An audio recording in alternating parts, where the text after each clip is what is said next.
Okay, Standard Lamps, welcome to Sonic Shocks. Hello. Today you're launching your second album. To those who were somewhere else on the first, tell us a bit more about you, where you come from, why are you doing this, why are you working in a band or anything like that? Well, with the Standard Lamps, I come from a little place called Crowborough. Matt comes from Westmoreling. I'm from Crowborough as well. His name is James. I don't. Sorry, I wasn't supposed to say that. We're the second album. It's been a long time coming. It's taken about 3.5 years to do properly, but we're very happy with it. It's kind of a snapshot of a time when you're trying to work out where you're going. It's roughly about when you're probably about from the ages of 17 to about 21, where people will go into university, and if you don't go to university, it's about the kind of things of how your life and whatnot. I suppose finding yourself. Yeah, how do you deal with certain things at that age? It's a very weird time, difficult time as well in those ages, and it's kind of a dedication to them. Where did you think you were going with them? When I was 17? Yeah. Well, I was just having fun. It was probably the most fun time I've ever had. When I was 17 was my favourite year, I'd say. So I didn't really think about where I was going. I was just having a laugh. I don't think I remember a lot about being 17. It's a bit of a blur though. Well, then it was good then, wasn't it? Yeah. I think I was at college at the time, so yeah, you can imagine what I was up to. It's good fun. What are you doing? Well, it's nothing exciting when I was 17, but I was at uni for a big chunk of that time. So I suppose that was my kind of finding myself. I kind of feel like I grew a reasonable amount in that time. So it's all just kind of phase of discovery. Your beard definitely got longer, Jim. Yeah. I got a lot paler. A lot paler. I didn't look after myself too well at uni. So yeah. Who does? Okay, so finished uni, you got your first album, found yourselves. Yeah. And you had quite an interesting year. I think you made some admirers, like The Wall. How did that feel? You've been supporting them on a few dates. That's been incredible. Now we've been very fortunate to get the opportunities we have, really. So we've done a bunch of stuff with the Who. We did a bunch of their tour dates when they were going up and down the country doing arenas. We did a show with them at Hyde Park as well, and then more recently we've done a couple of tours with the Blue Tones as well. Who we're big fans of from back in the day, and we've been very fortunate to kind of get those chances, really.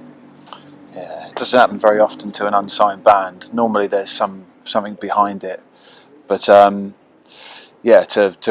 play with the Who and go and do those arenas, it just doesn't happen to a band like us, who is a bit of a DIY band, really. We've got our manager, but we don't have a record company or any kind of major money push behind us or anything like that. So to do that kind of as a DIY project was the icing on the cake, really. What do you think got you there? Because there's a lot of DIY bands nowadays, and the difficult thing seems to be to come out of the old big jungle of DIY and being artist. What do you think was your winning card? Being in the right place at the right time, isn't it? Really, I mean, you've got to be good at what you do, and we are a good band. Definitely, we're great live, and I think we met the right people at the right time, and I don't know, they liked us and decided they wanted to give us a chance. And I think it's paying off. Definitely, we've had loads of fun over the last year, so it's being good and a lot of luck, I think. I think also kind of like knowing a little bit, kind of like being kind of like brushing up on the history of it, because we've been big Who fans for a long time. For me personally, Live at Leeds changed my life completely. So it almost felt like, in a way, we were the kind of perfect band for it, in the sense that we are one of the audience members. We would go to that gig to go and see that show.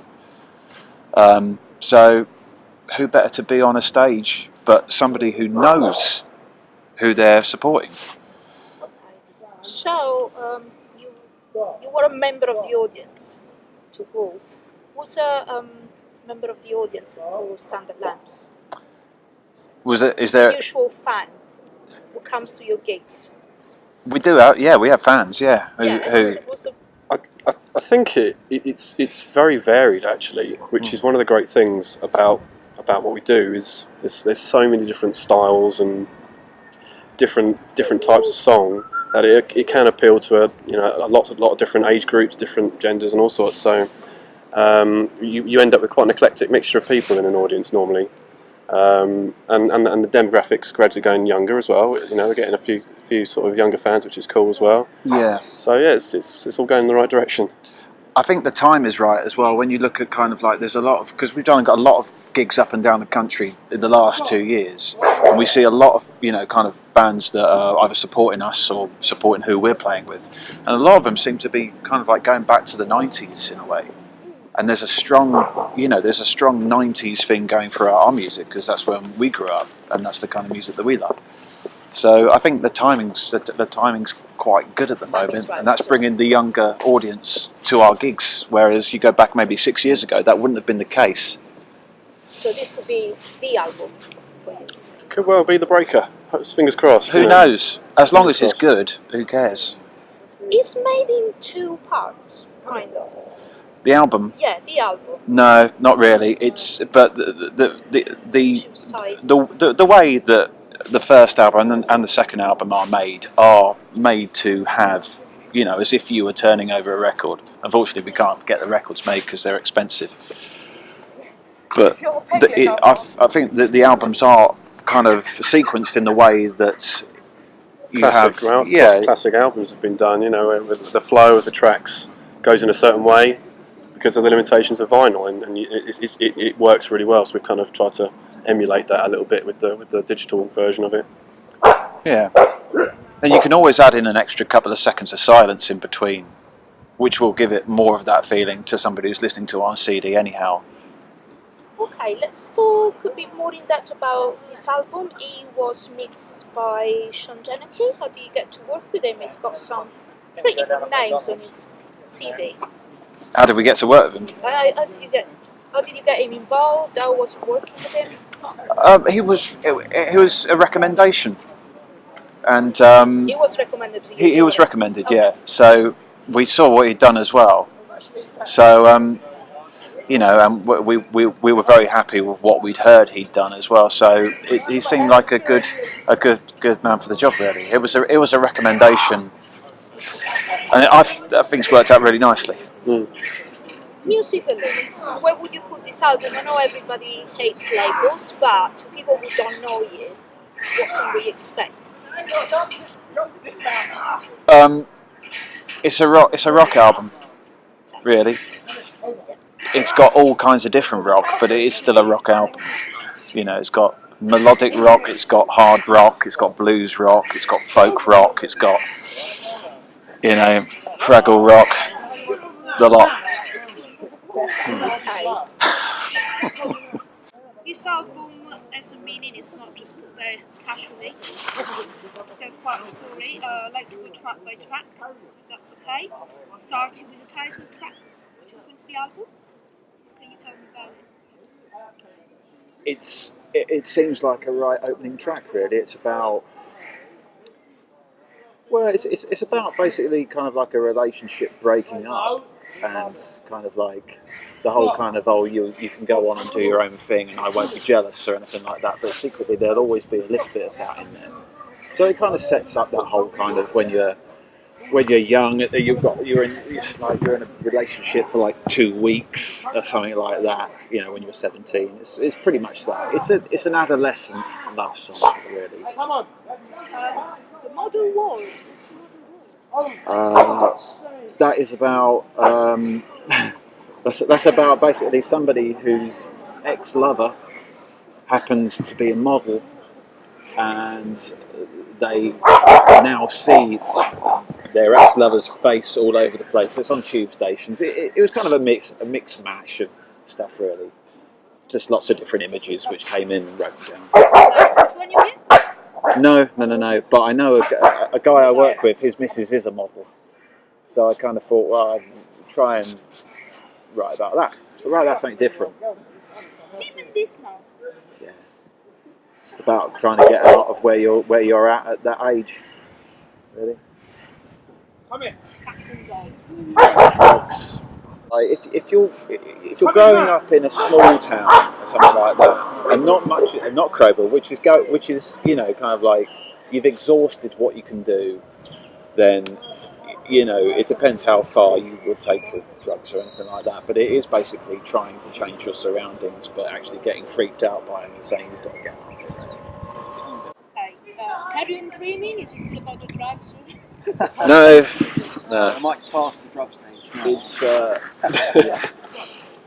It's just about work. Just being stuck in a dead end job you want to get out of. Really, it's a pretty normal song. It's about getting up at 9, getting into work for 9 o'clock, coming home at 5 o'clock, and not really feeling that you've really gone home or anything like that. It's just classic, You best cut that one out as well. Cut that one out as well, because it's just in case his employers are watching. I don't care about that one, Jim. All right. You still have day jobs then?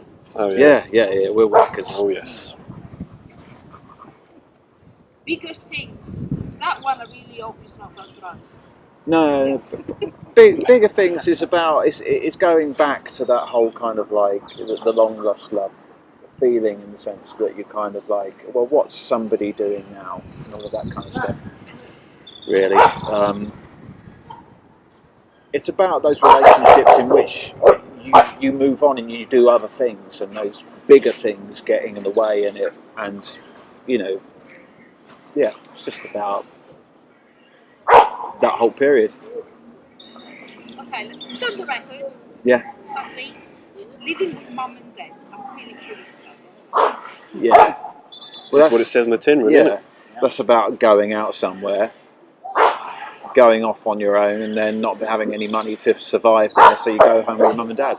And that came from reading an article in a magazine about somebody who was 37 or something like that, who just couldn't live in London. Just didn't have enough money to survive on what it's a political side. Yeah, it happens more and more often, does it? Yeah. I'm from Italy originally, and there it's normal living with mum and dad until you actually get married and you have enough to get your life together. But here they seem to be going that direction, which is a step back. Yeah, and it's just the way it is, really. I mean, how could the only way you could possibly save up to go and buy a house or something like that is to go back with your mum and dad if you don't earn a lot of money. If you earn lots of money, you're all right. But if you don't, then I don't. It's happening more and more now. So that was. Sorry. Do you guys live in London these days? No, All down south. Yeah, lived in Brighton for a while, which is kind of getting on for being London prices. Okay, the cracks. It was just about naughty housewife, basically. All these songs I about need to listen to that. Yeah. No, it's about a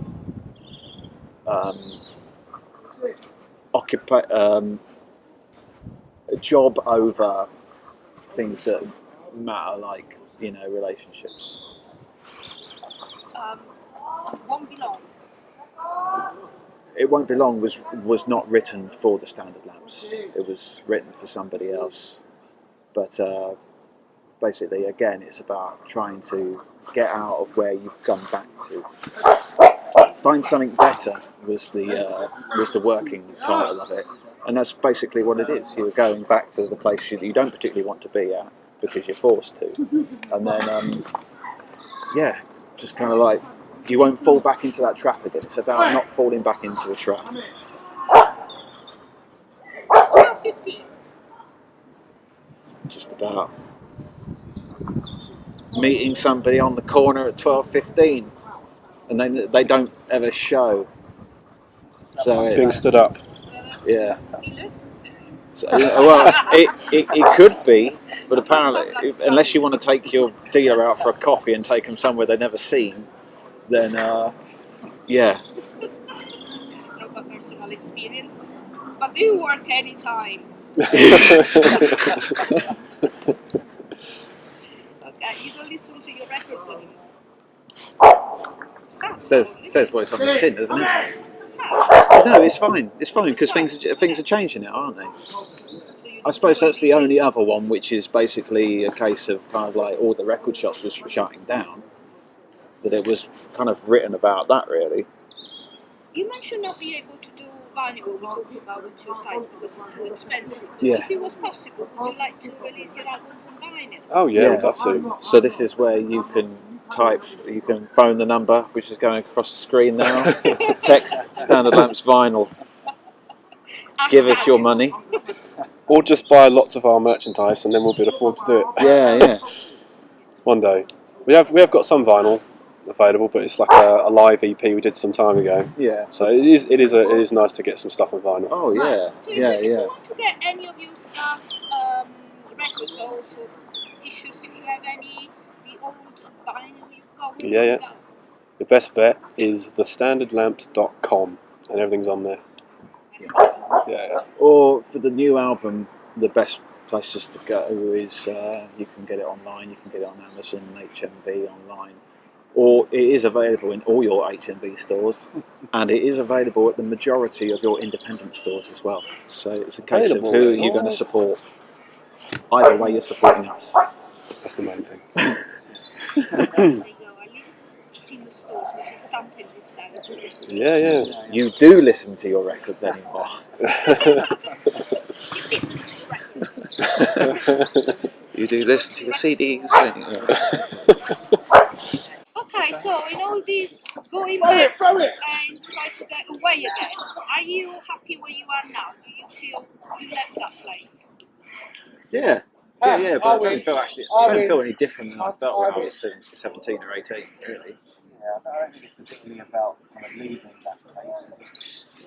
It's a good time in life, isn't it? And now's a good time in life. You're just kind of forever moving on with nothing. It's fun. I don't think I left the place. I just think it's just always getting better. Hey, where are you going next? Back indoors. Yeah. So it's warm. Back into the warm. In the pub. Yeah. And okay, so the album is just out. Well, It now. yep. It can be found everywhere. Are you going to tour? Are you going to do any more dates to promote this album? Can we see you live as well? Yeah, we are. We've got a few gigs coming up in the summer. We've got a few festivals as well, but I think that we'll probably be looking to get out and do more touring and more stinting. We call it stinting because you can kind of go out on a Thursday and do a Thursday, Friday, Saturday and a Sunday, and go to work on a Monday, Tuesday, and Wednesday. So you can't do proper tours yet. No, until we can get out of the jobs. We can't do that. Yeah. But yeah, we're probably looking to do that around about maybe September, October. Okay. I hope to see you at festivals in summer then. Yeah, no, I hope so. And thank you guys. No worries. And I'll let you go back in the warm and Thank you. drink before the gig. Wonderful. Thank you. Cheers.